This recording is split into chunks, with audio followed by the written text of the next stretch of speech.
Coucou, je voudrais partager quelque chose de très important en ce qui concerne le business. Réussir dans le business ou dans l'entrepreneuriat n'est pas une conséquence directe du fait que tu as acheté des marchandises à moins cher ou bien que tu veux la revendre avec des profits ou bien que tu as trouvé les plus bons fournisseurs ou encore que tu es arrivé ici en Chine. Beaucoup de gens viennent en Chine mais ne se retrouvent pas, ils payent des marchandises qu'ils n'arrivent pas à revendre ou encore viennent trouver des prix auxquels ils ne s'y attendaient pas. Les frais de transport, les frais de voyage, d'hôtel, d'hébergement sont tellement très chers que parfois tu te demandes comment est-ce que beaucoup de gens louent tellement la Chine, viennent ici et disent avoir réussi et tout. Et c'est là que tu comprends que réussir dans le business et parfois même dans la vie, ce n'est pas une conséquence premièrement seulement que de la localisation ou encore comment dire, seulement de ce qui est apparent. Toi, tu vois quelqu'un qui a payé et qui a vendu et toi alors que réussir, le résultat ou la conséquence des choses que tu as mises en œuvre, c'est-à-dire d'un système que tu as mis en œuvre pour avoir un certain résultat et tout. Chaque personne que tu peux voir sur Internet ou bien ailleurs réussir ne va pas montrer derrière tout ce qu'elle fait pour arriver à ces résultats-là et tout. Comme par exemple, si tu es par exemple un chrétien, un croyant, il y a des lois spirituelles que tu dois mettre derrière et tout, que tu dois pratiquer, ta vie, ta communion avec Dieu. Mais tout ça pour dire que réussir avec Dieu d'abord, réussir dans le business, dans l'entrepreneuriat, c'est pas la conséquence directe de là où tu te trouves. C'est la conséquence des choses, des mécanismes que tu as mis en œuvre, de ta capacité à te faire connaître, ta capacité à faire du marketing, ta capacité à trouver des clients, ta capacité à vendre, ta capacité à rester consistant, ta capacité à rester innovant, ta capacité à rechercher toujours ce que tes clients veulent et tout.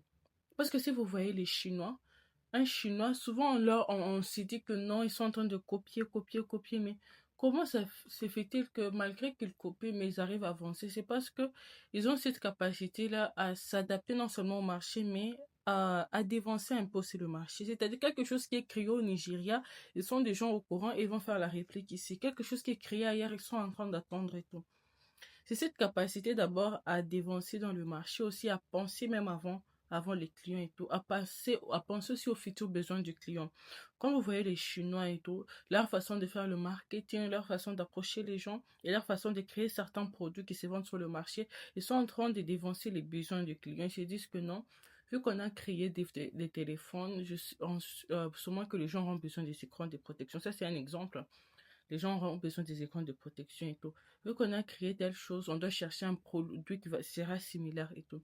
Donc, pour tenir dans l'entrepreneuriat, les business, c'est vraiment une activité qui relève de la foi et tout, de la persistance et tout. C'est pour ça que beaucoup de gens, quand ils commencent et qu'ils ne réussissent pas et qu'ils n'ont pas les résultats escomptés, ils ne veulent plus continuer, ils se disent que ça ne marche pas, c'est pas bon pour moi et tout, alors que c'est quelque chose qui demande vraiment de la rigueur. C'est pour ça que c'est pas tout le monde qui est fait pour l'entrepreneuriat, parce que ce n'est pas quelque chose qui demande seulement un capital. Pour réussir, tu n'as pas juste besoin d'un capital, tu as besoin un mental d'acier, un mental qui doit tenir avec le temps et tout. Si tu viens, parce que il y a récemment quelqu'un qui est venu me poser une question. Oh non, tu es dans le business depuis longtemps. Si tu peux déjà me dire les choses que je peux faire pour éviter de faire certaines erreurs. Puis je lui ai dit quoi?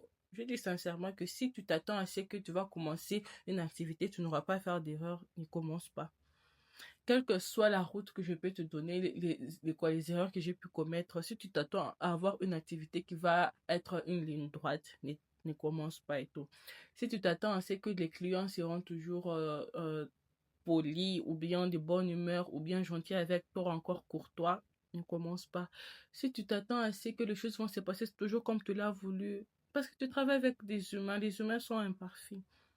Mais cette personne pourrait là, je sais même pas si elle m'a pris au sérieux, mais elle voulait que je puisse, c'était un homme en plus, cette personne voulait que je puisse carrément lui dire que non, tu vois, si tu fais ça.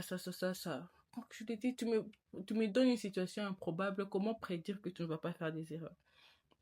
Donc c'est un peu ça. Le business, l'entrepreneuriat, c'est le résultat d'un mécanisme qui dépend de beaucoup. Ce n'est pas juste voir une activité des bénéfices, non, c'est voir plus loin. C'est quelque chose qui s'entretient sur la durée.